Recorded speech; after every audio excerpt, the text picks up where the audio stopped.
BCB নির্বাচনে club ক্যাটাগরির পর সবচেয়ে গুরুত্বপূর্ণ জেলা ও বিভাগ থেকে মনোনীত পরিচালকরা, কারণ ২৫ জনের মধ্যে ১০ জনই আছেন এই ক্যাটাগরি থেকে। তবে এবার নির্বাচনের প্রেক্ষাপটটা ভিন্ন, আসতে পারে বেশ কয়েকজন নতুন মুখ। ক্রিকেট বোর্ডের নির্বাচন নিয়ে ধারাবাহিক প্রতিবেদনে আজ দেখুন শেষ পর্ব। বিসিবির নির্বাচনে জেলা ও বিভাগীয় ক্রীড়া সংস্থা থেকে ১০, জাতীয় ক্রীড়া পরিষদ থেকে ২ আর সাবেক ক্রিকেটার ও সার্ভিসেস ক্যাটাগরি থেকে আসেন একজন। জেলা ও বিভাগীয় ক্যাটাগরিতে ৭১ জন কাউন্সিলর। ঢাকা, চট্টগ্রাম, খুলনা থেকে পরিচালক নির্বাচিত হন ২ জন করে, বাকি বিভাগ থেকে ১ জন করে। ময়মনসিংহ বিভাগ এখনও ঢাকার মধ্যেই আছে।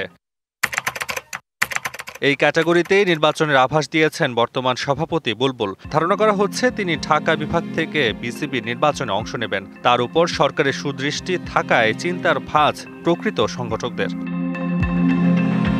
চট্টগ্রাম বিভাগে নেক নজর আছে বর্তমান পরিচালক মঞ্জুর আলমের উপর। সঙ্গে সিরাজ উদ্দিন, মোহাম্মদ আলমগীরও খুব চেষ্টায় আছেন। তাই সাবেক অধিনায়ক আকরাম পড়েছেন অস্বস্তিতে।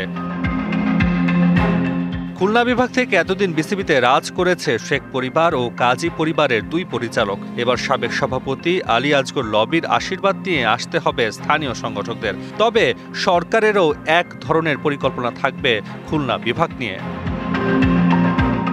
বিসিবি নির্বাচনে রাজশাহী ও রংপুর বিভাগের প্রতিনিধি ঠিক করবে বগুড়া। তবে এখানেও সরকারের প্ল্যানের উপর নির্ভর করবে নির্বাচনের বাধা পেরোনো।